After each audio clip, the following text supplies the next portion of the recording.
What's good, ladies and gentlemen, boys and girls? Welcome back to another video. Today we got a video from Weave's Reasonable Crashouts. See, Reasonable Crashouts. So without further ado, I got nothing else to say. Let's get right into it. Take hip hop. We talked about this on the show before. You have African American rappers saying N-word this and N-word that, but a Caucasian can't. So say it. Say what?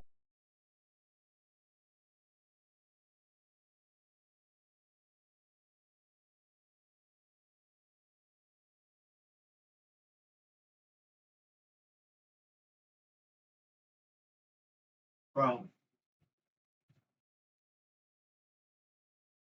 what the hell did he just say? Bro, does he not know the history of that word? Do you not know the reason why white people cannot say that word?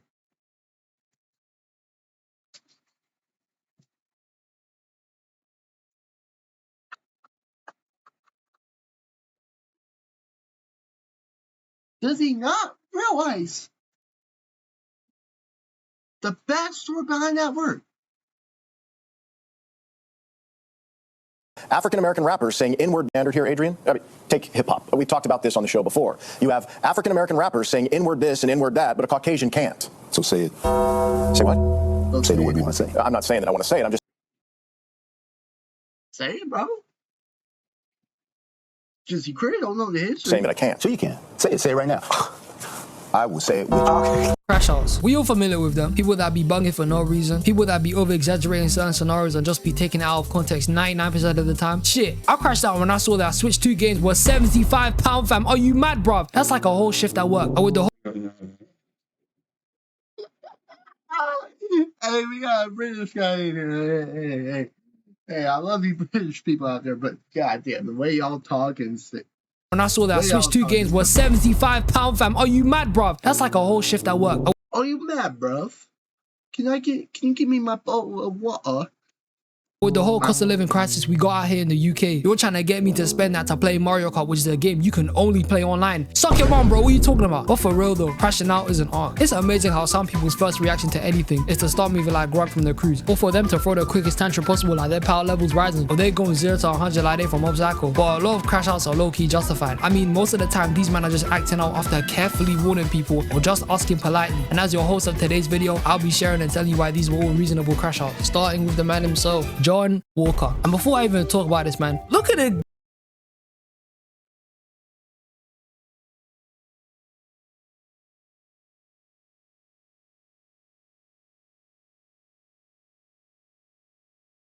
YouTube, those are fireworks. Glaze he's recently been getting with the success of the Thunderbolts movie. It's times like this I think that as a Marvel fan myself, I actually sometimes question the community. Oh yeah, I was gonna say, I don't know if these crash outs kind of justified. But then again, I kind of had a hard time going through the Captain America and the Winter Soldier. Because they were hating on this man for no reason. Don't get it twisted. I'm guessed that you man are finally recognizing peak. But I've been saying this since Falcon and the Winter Soldier, fam. John Walker has always been cold, fam. His suit was peak, the fights were fire, and his story was peak. US Agent is such a cool character, but he got sold completely in the story. He was more than qualified to be Captain America through his accolades, achievements, and physical capabilities. He was an S-tier rank for this role, bro. Big man take. I mean, shit. Ever being the problem in the Marvel Cinematic Universe is, do you get unjustified hate? Yeah. Was this crash out justified? I don't know. No. Because you had the almost perfect guy, Steve Rogers, Captain America. You're never going to replace Captain America, which is a dumb move by the government.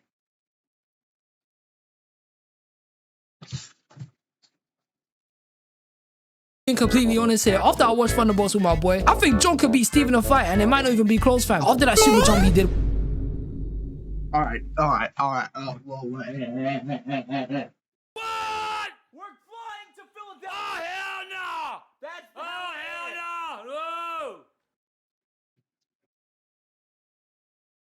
no! Whoa. Bro said what? After I watched Thunderbolts with my boy, I think John could beat Steve.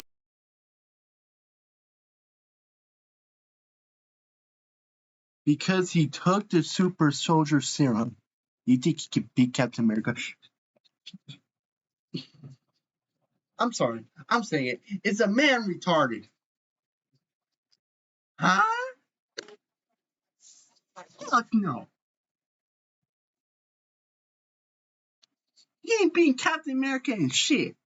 Even a fight, and it might not even be close, fam. After that super jump he did, which I did not know they could do, fam. I didn't even know that was possible. They had me in the cinema with my mouth dropped. I didn't know he could do that. It was crazy, fam. But seriously, John Walker had every right to bug out and do what he had to do in the show. And you know, I'm just gonna cut the shit and get to the part where everybody supposedly throws shade to this guy. So the moment that made everybody hate John Walker, which is mostly the part where he killed the Flag Smasher, and everybody saying things like, oh, wait, the original Captain America one. the guy was trying to surrender. A hero doesn't kill. And by far my favorite one, Steve Rogers wouldn't have done this. Like, you sure Steve Rogers hasn't killed anyone, bro? This is different.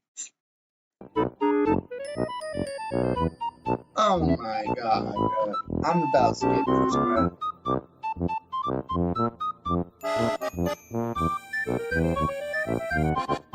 Let's be honest, superheroes have killed a bunch of people regardless of them being bad guys or not. Most of the time we don't even count them as kills because they be doing way worse shit most of the time. With that being said, let me give you a deep analysis of the scenario which led John Walker to even kill the Flag Smasher in the first place. So before this even happens, the leader of the Flag Smashers, Carly, or better known as Pebbles bro from Top Boy, was planning to separate all the man them and kill John Walker in the first place. So Bucky and Sam get to and realize they start Walker, so they start moving to his location ASAP. Fast forward now and they're all scrapping with the rest of the terrorists. And in this scene, John Walker gets grabbed by the man he kills later, who attempts to hold him so Pebbles can kill him with a knife, bro. So Battlestar tackles Carly and then she just punches the life out of my man, killing him. And like Naruto was when he thought Hinata died, John Walker was furious, fam. So he starts chasing down the terrorists to find out where Carly's gone, and in pursuit, the terrorist just dashes a concrete bin at him. And bear in mind, I didn't share this at the start, but he's now a super soldier. But if he didn't have the serum, he probably would have been knocked out or worse. So John Walker finally chases my man down and does the deed. And look at Carly looking all shocked at one of her brethren died when she was killing innocent people the entire show. She blew up a building full of I people, will say she shouldn't. took hostages, and did a whole GTA ragdoll out the car to even kill the hostages. And guess who was saving them? The GOAT himself, John Walker, fam. The show was painting John Walker as a bad guy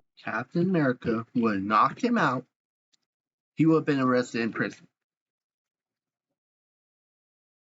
No.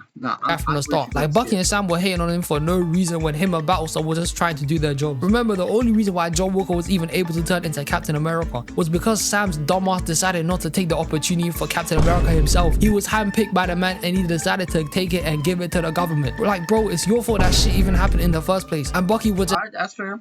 That's fair. just hate him because he wasn't Steve. He was up there gobbling Steve shit so bad that he couldn't see that somebody else would have eventually picked up the mantle of Captain America. And instead of being a comrade and a friend, he just became a hater, bro. And by far, this is the worst version of Bucky in the MCU, fam. His trim is shit, bro. His barber don't mess him up, fam. Don't get me wrong, John Walker definitely had his flaws. Like, right after he killed the Flag Smasher and started scrapping with Bucky and Sam, he was low-key trying to kill them, I'll be honest. He was crazy here. But that doesn't take away from the fact that he was treated poorly by other superheroes. Yes, John Walker was working for the government, and Bucky and Sam weren't. But that doesn't mean you give the guy mistreatment. That was just mad unprofessional. Especially from unks who've been in the game collectively for like 100 years. What the hell is wrong with you two? The type of treatment these two were given Walker and Battlestar was something Steve would have never done. And they were both mentioning his morals and ideals significantly in the show just to never be behind it themselves. And another thing going back to Carly was when Sam was out here saying she wasn't a terrorist, acting like he didn't know the type of shit she was doing. The writing in this show was so twisted. They tried to justify Carly's actions so much more and practically painted John Walker as more of a villain to some people. How is that even possible, bro? I'm happy that John Walker is finally getting recognized for how cool he is now with how cold the Thunderbolts movie was. But even more Thunderbolts definitely give him that redemption arc. I like him more now. before this, Marvel fans were just hating on him because he wasn't Steve. And fans act like Steve was a golden boy, like he wasn't throwing his shield at 70 miles per hour and shooting up. They were trying to kill him. No, yeah, the guy was putting him in position to kill him. But he didn't have no gun pointing at Steve. Saying you're begging for mercy. Instead, knocking him out. He decided to kill him. When Steve would have knocked him out. Now, bro. I'm a bunch of people. Marvel fans are so delusional, bro. You were holding on to John Walker's kill like Iron Man didn't murder a bunch of terrorists in his movie. Like, remember, before Once John... again, we're killing innocent people. And we're trying to actively kill him too. All it took is one bullet to get in that little slot. He's done. John Walker became US agent. He killed one person as Captain America. One person, fam. And it wasn't even someone special. It was a terrorist who was about to get him murdered. People hate on John Walker need to jump off their high horse, man, for real. But John Walker is a sick character. And I'm happy. I ain't gonna lie, bro. This ain't it. This first part ain't it. People are starting to jump on that opinion. Thunderbolts was such a cold movie, and as a Marvel fan, I can say we're back, fam. For real though, the John Walker hate was never justified, and his crash out killing the Flag Smasher just made sense in the moment. Fans were Thunderbolts was just hating at this because he wasn't Steve. And just because the writers want you to dislike a character shouldn't mean that they're actually an unlikable character. John Walker was a real victim of the show, being mistreated and disrespected by comrades, being significantly weaker than every foe they had to face in the show, which probably caused him to take the serum. Because in his head, he was probably thinking, if I can't defend anyone, then what's the point of being Captain America? And him seeing his best friend die, the only guy who was by his side to then kill the murderer, to then be demonized and stripped away from his title by the government who made him into this, and he still took it on the chin and saved the people in the car. This gave me mad respect for Walker, bro, I'll be honest. And when I saw his redemption in the fans, that's when I knew we were doing something right. And now it's time for the next crash out. Benson from Regular Show. To this day, to me, Regular Show is one of the most rewatchable cartoons of all time. It's like you get a different perspective or viewpoint of it every time you watch it at a different stage of your life. And when I was a kid, I used to hate Benson, bro. To me, when I was younger, he was just a guy who used to get angry at Mordecai and Rigby all the time. He was just mad, uptight, and annoying. Like, when I was a kid, I used to hate how strict teachers were. And at the time, I used to relate Benson to a teacher so much, I'd low-key dislike my man heavy. But what I've come to realize as I've become more and more conscious, self-aware, and have experienced more life as I've grown up, is that I feel bad for Benson low-key. Benson just wanted all his employees to just do their jobs and commit. And instead of getting that, most of them were just slacking, especially Mordecai and Rigby. Benson just wanted these guys to do simple things like clean a room, fold chairs, take responsibility for any problems they've done. And what do they do instead? They go slack off or go do something completely random that isn't their job. Time and time again, Benson would have to keep telling Mordecai and Rigby over and over again just to do their jobs, which isn't something you should be telling to If that is the case, us meant to do, they should just be doing it instead. Benson would have to always lash out and start raging at these men, and it got so bad at one point Pops had to tell him to stop yelling at Mordecai and Rigby or else he would be fired. And Mordecai and Rigby were taking a piss out of this and took advantage, which literally caused Benson to turn into the sun and started destroying the park. Benson has showed time and time again he just wanted Mordecai and Rigby to do their jobs, and we all know every time he threatened to fire Mordecai and Rigby, he was never gonna fire them. He only said that so he could push some sort of urgency and get them to do their jobs. But instead of doing their jobs, they'll just go on some random side quest that destroys the park 99% of the time. Like, if I was Mordecai Rigby's manager, I would be tweaking out as well, fam. These guys never took their job seriously. Benson never asked him to do any complicated shit. All he would ask him to do were baby chores we were all doing at like 9 years old. And instead, Mordecai and Rigby were treating us like it was the hardest thing to do possible. Benson's anger and rage towards his employees is the most justified point I've made in this video. Because it's not only that he's their boss and that it's his responsibility to hold them accountable to their jobs and make sure everything gets done, but it's also the fact that Benson cares about his employees. Like I mentioned earlier, time and time again, he's wanted to fire Mordecai and Rigby. Like, he literally says this every episode, and he did fire them in one, but they quit anyway, so don't even count. Just didn't work out for these men. But majority of the time, Benson just says it as a threat so they can do their jobs. Benson has a soft spot for Mordecai and Rigby. Like, the time Mordecai was depressed about Margaret and he told Mordecai to go speak to Margaret to get closure. Or the time he helped Rigby to pass a foreign language class to graduate high school. And he even helped save them in the stick hockey episode after he got rid of it because Mordecai and Rigby yet again didn't do their jobs. But by far the saddest moment of Benson is the episode where Mordecai and Rigby destroy a car and Mr. Mailer puts the responsibility of that on Benson, or else he's gonna fire him. So he has to go drive all the way to the dealership all day to get there. And Mordecai and Rigby sneak their way onto his car, and since Benson has driven out too far already, he agrees and lets them stay with him to drive to the dealership. And during the drive, they start chilling and having fun. And there's even a moment where Benson tells Mordecai and Rigby the reason why he gets mad at them all the time is just because he wants them to do better and push them for that. Benson then hands them the responsibility to keep driving since he's gonna take a nap. And Mordecai and Rigby decide to take a detour, drive into an arcade, and spend all night at the arcade. And then we just get this sad scene from Benson. I'm about to lose my job! You may not care about keeping your jobs, but I care about keeping mine. Because if I lose my job, I have nothing. Do you hear me? I have nothing.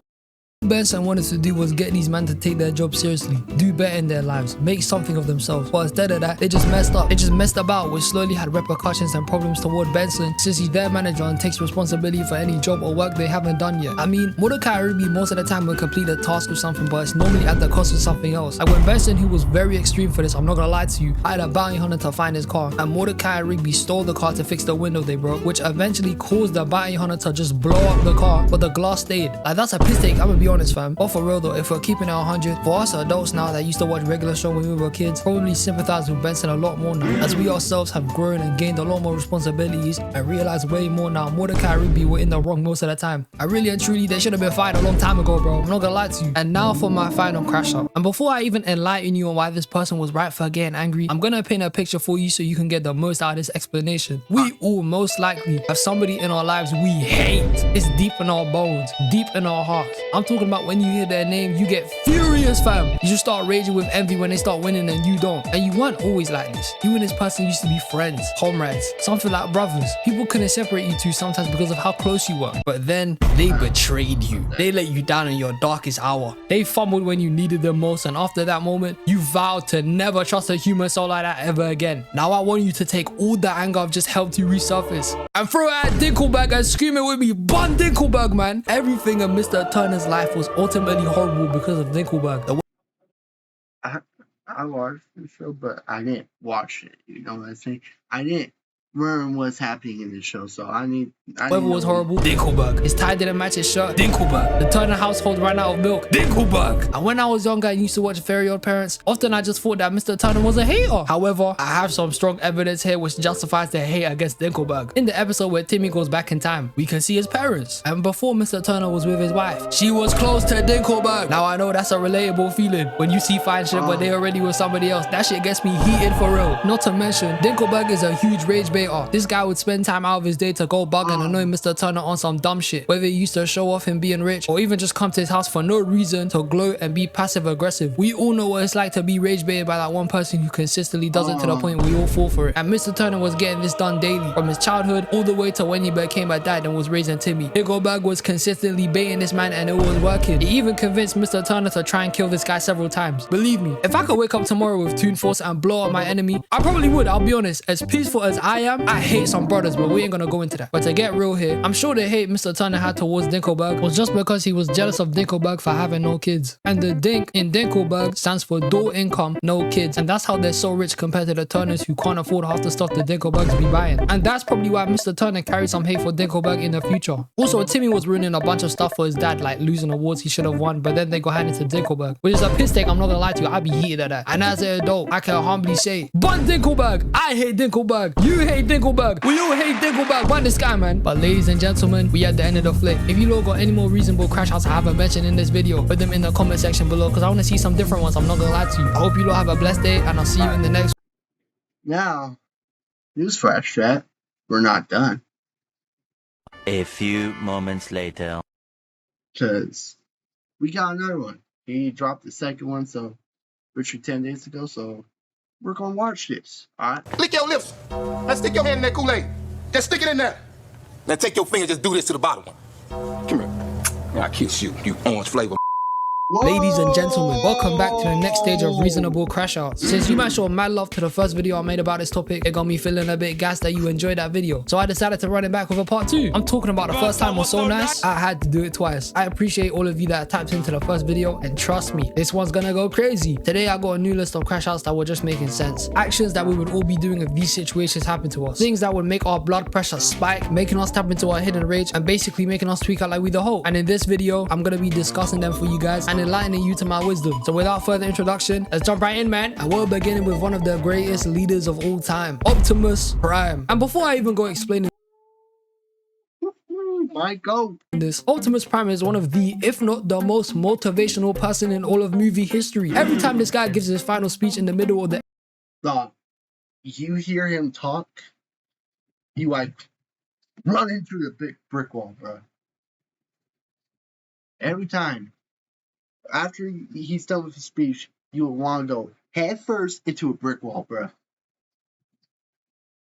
the end of the movies. That shit no person in all of movie history. Every time this guy gives his final speech in the middle or the end of the movies, that shit would have me from completely doing nothing to immediately becoming mad overproductive. Usually in the mornings, I'm conked out till 3 p.m. But when Optimus starts speaking, I just jump out my bed, start doing shit. It's crazy. But we're getting off topic here. Bayverse Optimus Prime is the literal definition of riding out for the man them. This man was taking revenge to a whole new level and still on big.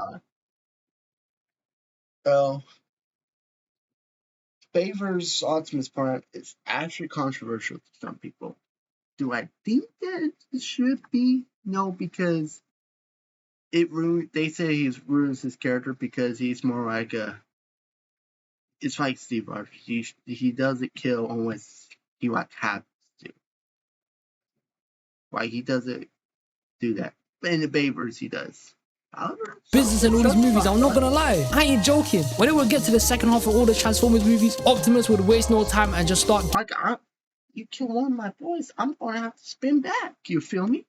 giving everybody serious work, fam. And the craziest thing is, Optimus is so chill. Before any of the fights, he always upholds more of a calm and respectful demeanor and seems like somebody who's the last person to get mad over anything. Like he gives the impression of being the guy who tells everybody else to calm down when they're mad. But instead of that, Optimus is the last person you want to mess with, fam. I'm telling you. So with that being said, let me give you a deep analysis as to why Optimus was a proper bug out, man. In the second Transformers movie, it follows after the event of when Sam destroyed the cube when he killed Megatron in the first one. Megatron then gets revived by a shot of the Allspark and returns. And look at this ugly ass guy, Starscream. This guy was built too wide, looking like a whole Dorito. This guy was ugly as hell, man. Megatron and the Fallen get to yapping and start plotting, saying they're gonna use Sam as bait to go ahead and murk Optimus. Then Megatron captures Sam, but the Autobots jump in there and just start finessing the Decepticons. Sam and Optimus eventually escape this and get to an open plane where Megatron is right on his hip. And right after this, Optimus just starts going crazy. He starts beating the shit out of Megatron so bad he had to start calling back up. And Optimus was still working all these men by himself, giving everybody an S-tier ass whooping. I'm talking about bodies. 1v3 took out, what was his name? I forgot his name. Took out the helicopter dude. Looked at Starscream. He said, "Give me your arm." Right? I think he took his arm off. I need to go back and watch the Transformers, bro. Oh my god. No way. One of my favorite. I'm forgetting about one of my favorite franchises. Bodies. The guy literally clawed a guy's face in half. This guy was a menace, man. Bro, these old heads sat there and saw this and was like, "Oh, that doesn't fit." One, he was trying to kill Optimus. Two, he was protecting someone. Now, did he do him in the most brutal way? No, but huh? But sadly, Megatron sneaks Optimus and just kills my man. And I was low-key crying at this because that shit was weak as hell. You ain't never sneak no one, man. That's trash. Oh my god, Optimus. I was crying. But that didn't last long because my goal Optimus has been revived. And he was straight up aura farming as soon as he came back. The guy literally started digifusing with Jetfire, becoming the most hardest character in Transformers low-key. And you can tell from his face, Optimus was ready for that get back. And my man didn't waste any more time. Optimus started giving the Fallen an astronomical ass whooping. I'm talking about he literally tackled him off the pyramid. He absolutely violated this man and ripped his face off completely, moving like a whole Scooby-Doo reveal, fam, and just donuts him like he's one anime character. This guy is a sicko, man. But And these little hands are too violent. Fellow members of the public, this wasn't the last time we would see Optimus crash out, and this definitely wasn't the worst crash out he's done. In the third movie, after Sentinel betrays him and kills Iron. Oh my god, he killed Sentinel in the dress. The character from the movies from in the TV show on it. I don't care. He tried. Optimus put his trust in him, and he betrayed him. I will hear no counter arguments. Rest in peace to my guy Ironhide, man. That was my brother for real. Sentinel then trashes the whole research facility, finessing a bunch of stuff in the process. And bro, I hate the government in superhero movies because why were they trying to blame Optimus saying it's his fault when he didn't even know about it? Shut up, man. What are you talking about? So with the humans blaming the Autobots, Optimus and the rest of the Mandem decide to leave the world because they think if they go, the Decepticons are gonna go. And these dumbasses were more than wrong about that because in not even 5 seconds from this, the Decepticons just start doing a whole invasion on Chicago, fam. And this is why I hate the government in superhero movies. They're low-key useless, man. Like in Transformers, they're just straight haters. They always be complaining, but they also be riding these man, begging them to back them when they need them. Piss off, man. Bun you. What are you talking about? And this isn't just in Transformers, it's a normal trope amongst other Marvel, a couple others.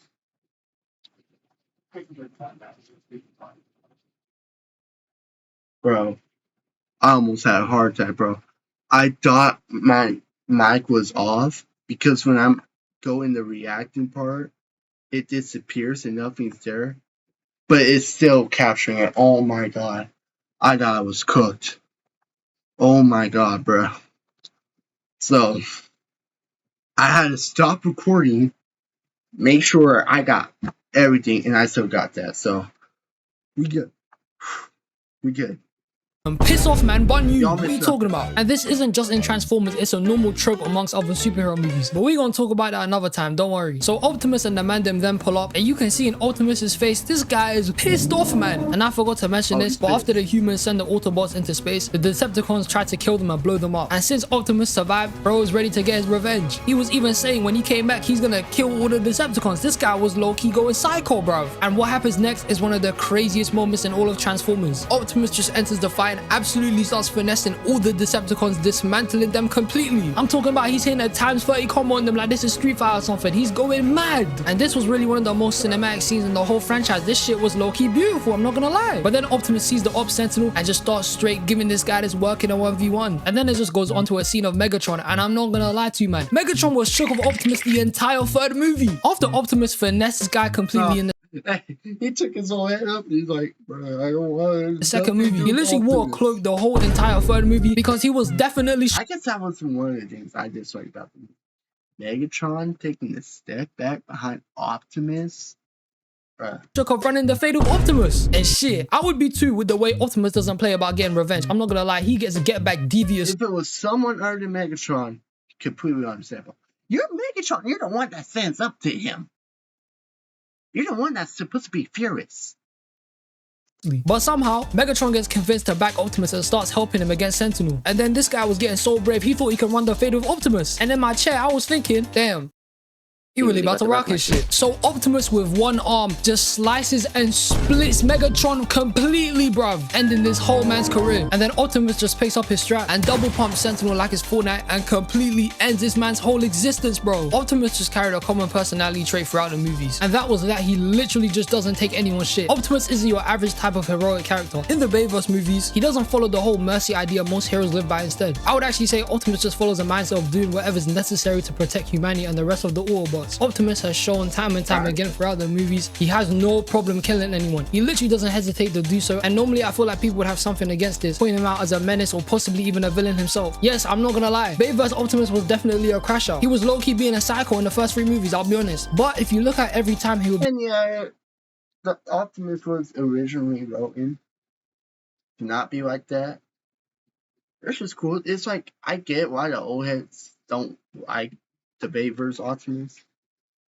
But you find the Decepticons and go into his extreme methods, it was most of the time because they did something crazy to him or his friends. Like in the second movie, how he literally died, they killed him. Like what person would be normal if they died and got resurrected back to life, bro? They're obviously gonna crash out. And you could argue heroes are meant to be better and take this type of stuff on the chin, but the guy literally died, fam. This was a whole different situation. And in the third movie, it wasn't just about Sentinel killing Ironhide, it was also about the betrayal Sentinel did to Optimus. Optimus respected Sentinel and even almost gave this guy the matrix of leadership that would have probably made him stronger and the most powerful in the movie. It was a breach of trust as much as it was a murder of his friend. He looked up to Sentinel. He used to be his student, and the fact that he betrayed him was probably a lot for Optimus to even deal with at the time. And then on top of that, he also murdered Ironhide, one of his longest friends and comrades surviving the end of Cybertron. That shit will probably hit deep for anyone and they would start going crazy about it. But Optimus has so much crash out worthy moments, and they were all just making sense. From getting jumped and murdered, to the betrayal of his teacher murdering his best friend, to even in the 4th movie when they found out they were making Transformers, fam. What kind of mockery is that? big kill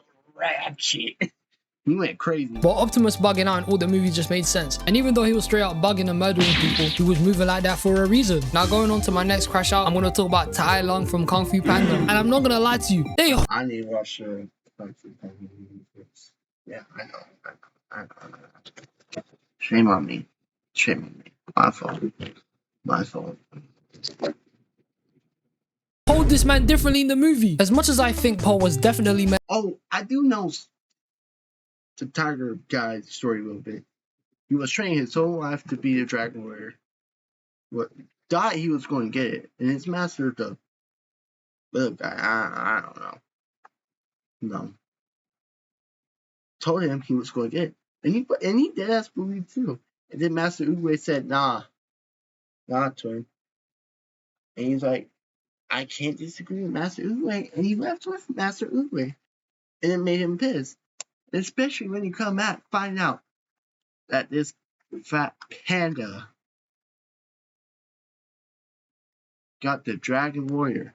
I would be pissed too, I ain't gonna lie. Meant to become the Dragon Warrior when he started finessing Tai Lung at the end of the movie to even learning one of the most difficult and overpowered techniques they could learn, the Wuxi finger. But apart from that, there is no way in hell Tai Lung wasn't meant to become the Dragon Warrior. This guy was robbed, fam. I want you guys to picture it like this. From when you were just a little kid, you've been training, working hard, eating a certain way, sleeping early as hell, and dedicating your life to a certain goal. And the craziest thing about this is that it wasn't your goal. It was your dad's goal that he pushed on you because he saw that you had talent and promise. Fast forward from this, and now when the day has finally arrived for you to follow your destiny, you get shot down. And you know what? That's fine. Tai Lung got shot down by Oogway, and it happens, you know, it's part of life, you feel me? But my people, this wasn't the craziest part of this whole thing. The most insane part about finding out he's not the Dragon Warrior was that later on in the movie when Tai Lung actually explained what happened, Shifu did not back Tai Lung at all. He didn't say nothing about his training. He didn't say nothing about his promise. He didn't even say anything about him in general. He just turned his back on him, fam. Imagine that. Imagine your own dad turning his back on you because somebody else couldn't see what you could do. What the hell are we talking about here? No wonder he crashed out, bro, because I would too. I'm not gonna lie. The revelation this gave me when I watched the movie was that I realized Shifu was dead wrong for this. Bro was glazing Oogway differently here. That he took his side over his own adopted son, fam. This guy's a criminal, bruv. And bear in mind, who's to say that Tai Lung even wanted to be a fighter in the first place? Shifu just saw him beat the shit out of a bag and was just thinking this guy would be a legend one day. This is like African parents at parent-teacher talks only caring about mathematics and nothing else. I like science, you know. I like mixing chemicals and shit like I'm Walter White. What the hell, man? Tai Lung just being a complete menace the entire movie after this whole interaction just made a whole lot of sense. The whole entire scrap he had against Shifu when he came over to him was us just really learning that Shifu was dead wrong for what he did to Tai Lung. The entire fight, he was just venting to this man saying shit like this. Who filled my head with dreams?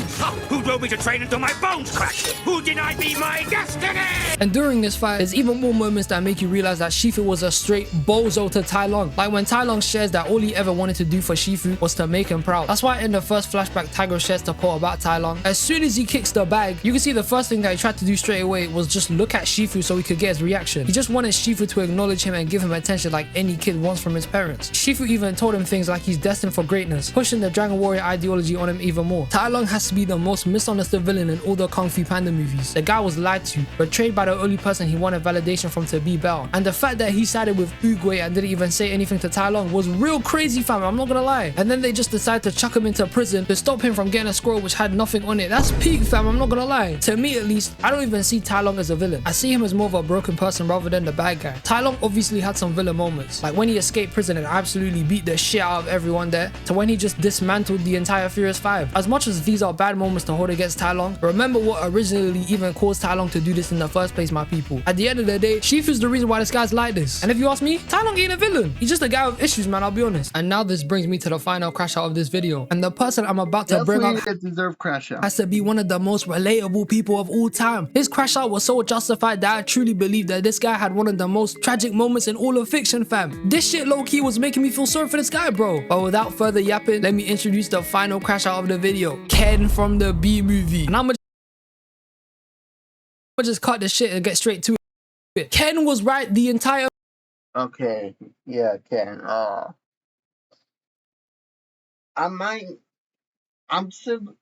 let the video play out, but I've already reacted to a video describing Ken. It's like when people make crashing bells, they always recycle Ken. So it's like I'll let it play out, but like if I don't say much, that's why, because I already explained it in that one video. Movie. There is no way in hell that the movie really tried to paint him as the bad guy when Barry literally destroyed his relationship. Barry is just a B, fam. His girlfriend literally broke up with him for a B, bro. Ken was the only character in the movie actually questioning and being weirded out by Barry. Everybody else was somehow okay with seeing and hearing a talk and be acting like that's normal. But somehow Ken was being painted as the crazy one in the movie. What are we talking about here, man? When I first watched this movie as a kid, I obviously fell for the trap believing Ken was the villain of the movie as he tried to kill Barry. I was just moving mad sus of him the entire movie. But as I've grown up enough and my brain has developed, I can't feel anything but sorry for this guy because he was the only normal person in the movie. The guy literally got his girl taken by a bee and she didn't even know Barry for that long as well. That's insane, fam. Truth be told though, I think their relationship was failing already, but that's beside the point because it's the fact that his girlfriend took Barry's side more than his own, and the guy is literally allergic to bees and she still took Barry's side. That shit is mind-boggling, bro. I'm not gonna lie to you. And Ken isn't allergic like you get a whole rash on your arm type of shit from bees. The guy is deathly allergic to bees. He could have died if he stung him, fam. And she was out here having a whole dinner with Barry as well, and Barry was sitting on his chair, fam. I'll be tweaking there as well, I'm not gonna lie. Imagine you had a whole long day at work, having a whole 12-hour shift, back-breaking hours, and you come home to a nice cooked meal, and all you see is your partner eating with a bee, bro. I'm not gonna lie to you, man. If I saw this, I'm gonna sign out of life, bro. I swear down. And I love the whole story of the bee movie of how Barry was trying to get rid of exploitation of bees for honey, but that whole thing didn't matter because they all gave them honey at the end of the movie anyway. Ken was the only sane person in the entire movie actually making sense, and DreamWorks really tried to make us think that he's really the bad guy, when we all know if we were in the same position as Ken to be losing your partner to a talking bee in the space of like a couple of days, we would all be crashing out and going crazy. Be for real, man. But in conclusion, Ken was right the whole movie, bro. Ken was right. But we at the end of the video, and these were some more crash outs I had. If you lot got any more crash outs or even disagree with the ones I mentioned in this video, write them down below so I can see the different ones you man got. But I appreciate all you man that stayed to the end of the video. I hope you man have a blessed day, and I'll see you in the next one. Peace. Alright, well, that's really the end of this video. Alright, so I hope y'all enjoyed this video. I got nothing else to say, so I will see y'all later. Peace.